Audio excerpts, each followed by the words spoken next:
Hey guys, here's something I've never done before. I'm going to break down a 2-year-old trailer and discuss some key points to it that I think may have been missed. I got to thinking about Halo 3 and its fantastic interactive sandbox, and all the little fun things that can be done with some relatively simplistic physics. It got me thinking even further about Halo Infinite, and what makes a Halo game fun. This is all purely subjective, and I could be completely off base here, but I have a hunch that I'd like to let you guys in on, that I think we all missed in the first trailer. What if 343 Industries has gone all out to push the boundaries of what a physics-based sandbox is capable of? What if the next thing we can expect from Halo is something that seemed impossible years ago, but could now be so mind-blowingly innovative and creative that the exploration of the sandbox is unlimited? Let me point out some things from the trailer that put me in this direction. So to start off, we have a light shaft with some obviously fantastic lighting that could very well be ray traced, but that's beside the point. What I'd like to focus on is these droplets of rain that are trickling down the shaft. Look how they come down. Could there be water detail at a level this deep that when it rains, surfaces like actually collect water, or at the least simulate water traveling alongside surfaces? I don't know that this particular shot illustrates any physics-based simulation. I'd say it's slightly possible that the emitter beam firing like that in this particular section causes a shockwave that gently moves the trees, but that's kind of a stretch.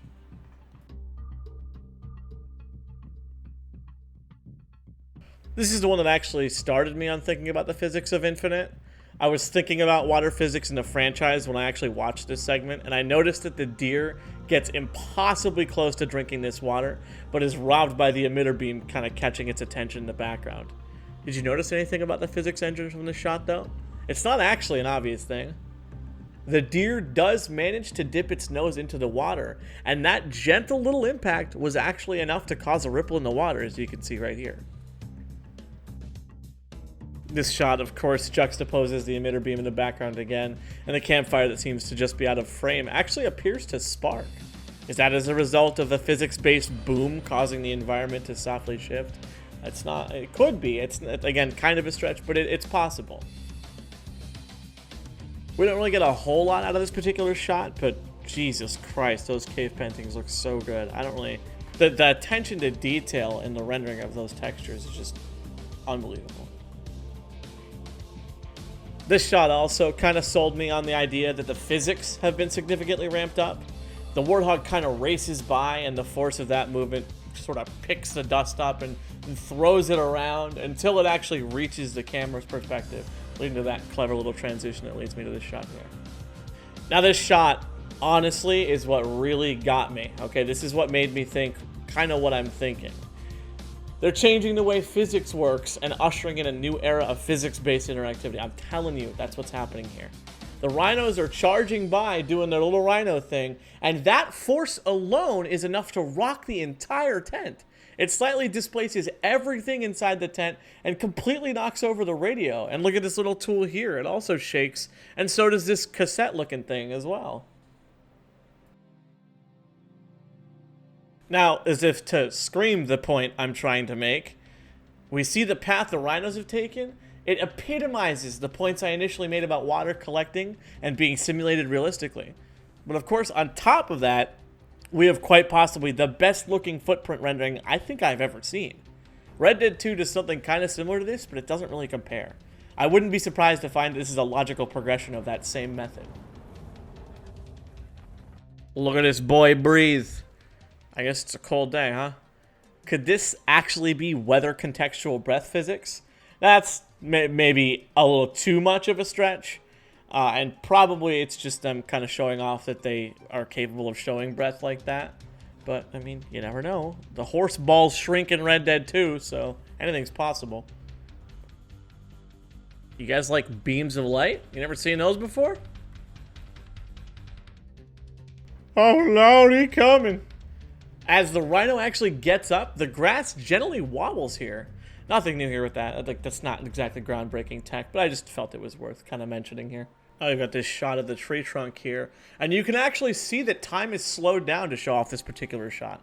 The rhino running seems to clearly displace the dust and plant particles. Interesting how diverse the individual particles are. You can see that the plants are a little bit different than whatever those particles are in the background, actually. Hey, you know, interestingly enough, this shot seems to show that same flow with the rhinos waking up and causing a ruckus. Because this shot indicates the owner of the tent opened it up and some of the particles from the last shot actually seem to be wafting in here. Could be a coincidence. But this all seems to have like a wind force flowing to the right as a deliberate intention, kind of like a theme. Maybe I'm just reaching again. But the tent's casually jiggling in the wind as well, and the grass seems to have some really nice physics simulation. Again, nothing new for that. The whole is more than a sum of its parts. I probably just butchered that phrase.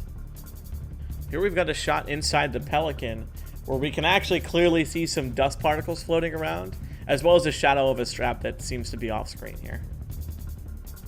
Ignoring that infernal beast that appears to be inspecting the abused warthog, we can actually spot the water level dynamically raising and even actually foaming realistically upon meeting with the surface. It even looks here like the water might be catching on this uneven surface and briefly occupying that space, as it realistically would. Here, of course, we see these beautiful shadows implemented with basically no visible aliasing.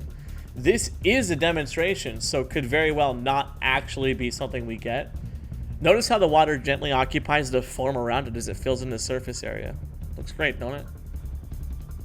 Now we've got the soldiers subtly brushing the grass, and it's subsequently reacting to it. Just nice details.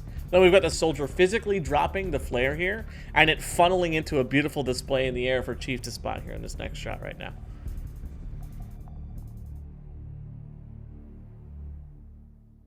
Now in the last shot we really have here, you can watch the dust kick up from the warthog, which we kind of already saw with the rhinos from before. But look at the warthog as it hits a jump here. It crashes into the ground below and kicks up a hell of a lot of particles.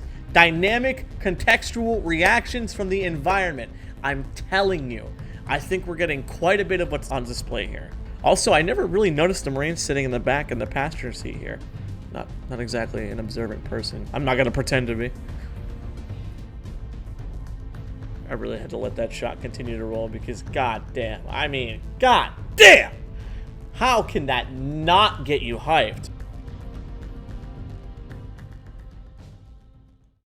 I think I've kind of explained the gist of what I'm getting at. 343 put an extended effort into realistically simulating the environment into itself contextually. What is the first thing this trailer tells you? It says Game Engine Demonstration. The visuals of the trailer are of course beautiful, but why not just call it gameplay? Because it isn't gameplay. It's showcasing what the engine is capable of. Every aspect of it. They're screaming at us that the engine has so many subtle nuances that we're yet to understand, but it's all here in this trailer for you to dissect. Maybe someone's made a video about this already, but I really wanted to cast a light on it because I think we've been missing something here. I really think that 343 Industries is trying to hint to us that they're doing something cutting edge with the physics and the world environment and making you feel immersed in what you're seeing. That's really all I wanted to kind of talk about here today. Again, if someone's covered this before, you're more than welcome to point that out to me. I just kind of got struck watching the trailer, and it kind of occurred to me that we might be looking at some serious depth here. At the very least, the deer dipping its nose in the water, kind of setting me on the path here, alluded to them actually prioritizing water physics in a way that 343 Industries never really has, and really none of the Halo games really have since Halo 3. ODST didn't do it, Reach didn't do it. The only one that did it was Halo 3. I remember that initial trailer of Halo 3 that got me more excited for anything for the game. Literally anything for the game. And it was watching this Spartan catapulting off of the grav lift in Valhalla, getting sniped in midair, and then landing on the river below. And his body gently being carried off into the sea from the river. That's insane. And they did that 13 years ago. I would love to see the return of that kind of dynamic gameplay. It doesn't really do a whole lot for the actual experience, but it's just an attention to detail thing that I don't think 343 had ever really expressed any interest in kind of replicating.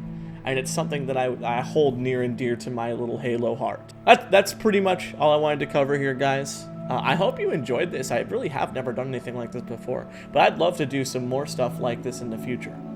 You guys let me know what you think of this video in the comment section below, and thanks for watching. Adios.